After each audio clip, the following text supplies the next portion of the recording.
the world leaders are meeting in Scotland next week to talk about climate and all that crisis. Well, we have our own crisis here. I realize that you and I we grew up down the same road in South Orange and Orange, New Jersey, which was Scotland Road. So bringing it home, we all need to get on the same road and the same page in this country, because the more people I've talked to that have said, I feel like I'm watching my house burn down and there's nobody to call and I have no idea what to do, and you feel helpless. And it's every sector, it's every group, it's every family, it's every organization. Everybody's feeling it. And now I think action only can come when it really hits home, when it's hit your home. And people have broken up relationships, people have broken up vacations, people won't talk to, they've canceled people, or they've don't understand people, and half the country thinks the other half is going to wreck the country. I was talking to folks on the right who were talking about feeling canceled, and then I'm saying, yeah, but the people on the left feel like they're trying to be eliminated. It's like, come on. Canceled or eliminated? Well, you pick your poison. That's a recipe for violence. It's a recipe for disaster. So you can call it a cold civil war, but we definitely have a battle going on. And so when I reached out to you, it was probably in April, we were pulling together a team of 20 to 30 people, just incredibly diverse backgrounds, who were, smart, capable, entrepreneurial doers, to figure out where do we start? Where do we start if we were going to try and get on the same page? And it was an interesting group with, you had a militia member, you had, one of Mike Pence's advisors, you had, a young Black gay activist, you had, some people from Facebook, you had people from, the technology world, you had people from the philanthropic world. So anyway, it was a very, totally balanced, in my mind, a very interesting group.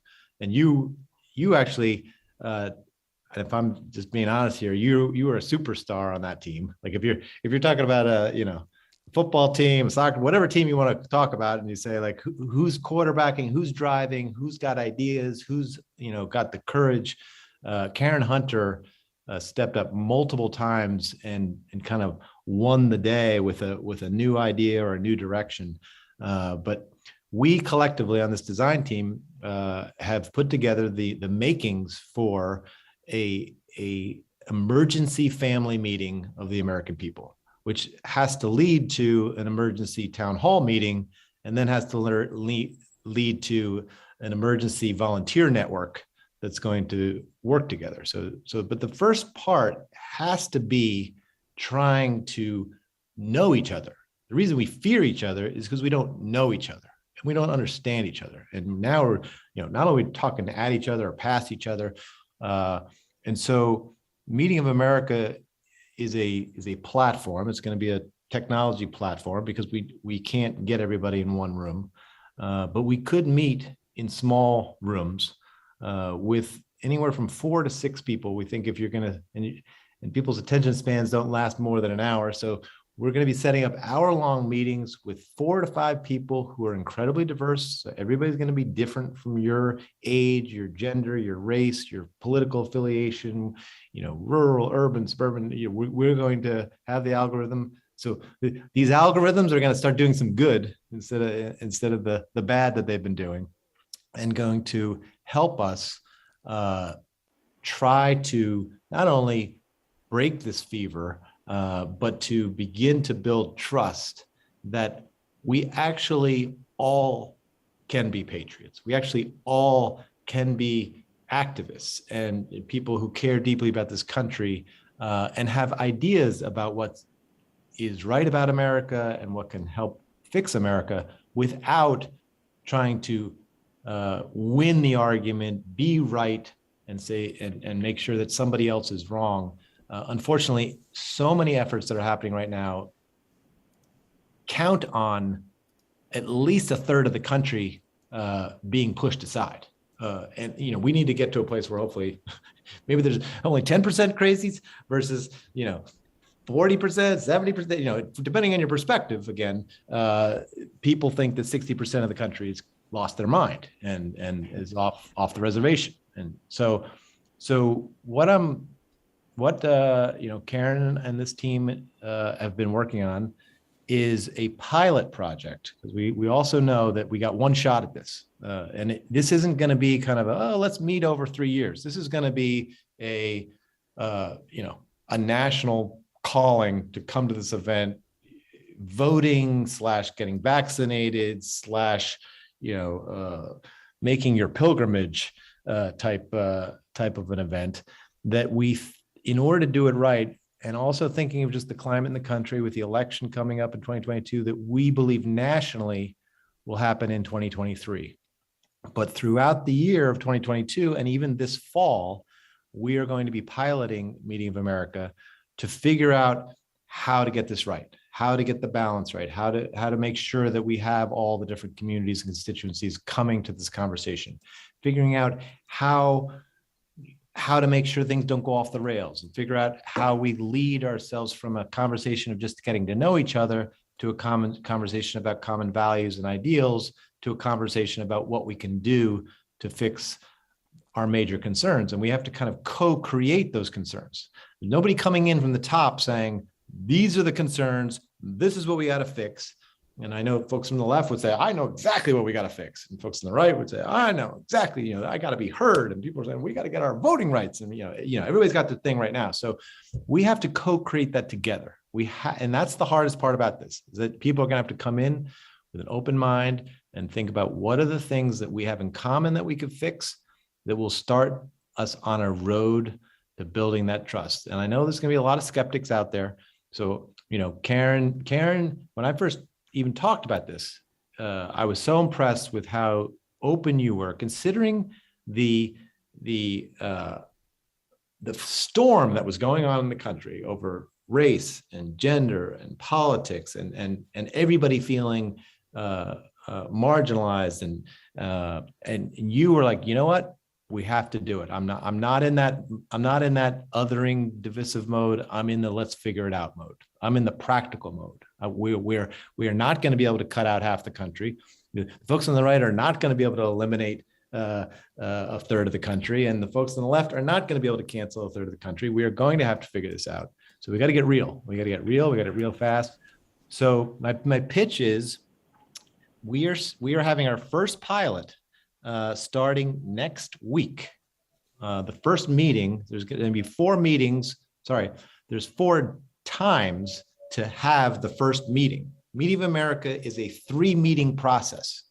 And so you have the first meeting, which is really about just telling your own personal story and getting to know people who are different. The second meeting is about these common values and ideals. And the third meeting is about identifying the common issues that we think we can work on together. And when I say issues, I'm talking about broad issues, like about social media or race or political accountability, broad issues, not talking about healthcare and stuff like that. Andrew Shue is joining us to talk about Meeting of America. There will be 4 times, 3 meetings. And the ask is, if you want to create or participate in making the world a better place for all of us, you're going to be asked to get off your couch and get involved. So this is what you're here to let us know. How do we do that? How do we get involved, Andrew Shue? Yeah. So like you said, like Karen helped create this. The next round of participants are going to help shape it. They're going to give us the feedback that's necessary. And so you can go to meetingofamerica.com, and you will see there the signups for the first meeting. And you'll see that there will be 4 different options. So you can pick whichever meeting works best for you. And then you will participate in meeting number 1. And then a few weeks later, you'll get an RSVP message to meet in meeting number 2. And a few weeks later after that, you'll meet in meeting number 3. So you're going to end up participating in 3 one-hour meetings. They'll all happen online on a Zoom-like platform like this. And you will be able to then give us your feedback and your testimonial as to what you really liked about it, what you didn't like about it. You'll be able to give us your ideas, and you will help shape this event that eventually in 2023 will become a national event to hopefully bring the country together and break our fever. This is really exciting. I really appreciate this, Andrew, and kind of this common capacity to organize people and build it up from small group idea concept out to others. I wanted to ask a little bit about how you all are thinking about including people who may not normally engage in this process. So this kind of outreach, I think, is really critically important. But is the early group thinking about how do we get to young people? How do we make sure we're getting to traditionally marginalized groups or people without digital access? How are you all thinking about that? Well, that's a great question, because communities of color, actually hardcore conservatives, and young people would be the three groups that don't usually show up to these things. And so we are absolutely going to be building a grassroots operation. And our next pilot, after the one that's happening right now, will be in Lexington, Kentucky, where we will be building that grassroots organization. And we'll be doing a lot of work, honestly, in the churches, because you can find all those different constituencies in churches. And so being able to find faith-based groups where a leader can get up and say, we need to go, we need to show up. We need to be part of this conversation. You will be heard, and people will be respectful. So I'm glad you asked it, because we really do need everybody's help when we get out there and start building the grassroots infrastructure to make this happen. We need tens of millions of people to participate. This can't be a couple 100,000 or 10,000. It needs to be tens of millions who participate. And that's why I agreed to actually jump in, because you just talked about Scotland. There's always people sitting in a room making decisions about the rest of us, and we're never in the room, and we're never invited. So when you're invited, I had to show up because that voice had to be there. And when you talk, you ask me, how can you reach out to some people? I'm like, come on the show, because listening to this show right now, because Blackness is diverse, even within our culture, and 30% of our listeners do not have melanin. So it's a broad spectrum of folk who listen. Some listen just to troll. So even y'all are invited to come, because it's important to have, to participate in the conversation that will shape, what happens next. We always complain after the fact about the candidates that are selected, who was in the room.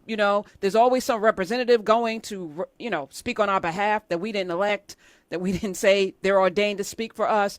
This is an opportunity for every average, everyday, or not so average, extraordinary person to come and have conversations about what needs to happen next in a room that is bent on solutions. So I think that is super important. I don't want to, be here after the fact and say, why weren't we invited? Well, we were. So everybody's invited, and tell your friends. And we are looking for folks who are open-minded and practical about what we have to do. Okay. So, all right. meetingofamerica.com, and you can help start shaping it. Okay. All right. And your RSV, I see already, conversations already filling up. Is there a limit? Conversation one already has 145 people in it. How many? Yeah. What's the limit? There's no limit to this pilot. We could have thousands. We'll end up having probably 500 to 1,000 in this pilot. So when you do sign on, make sure you say that you came from the Karen Hunter show. We put that in the list of where you heard about it, so that we can know kind of how the marketing's working.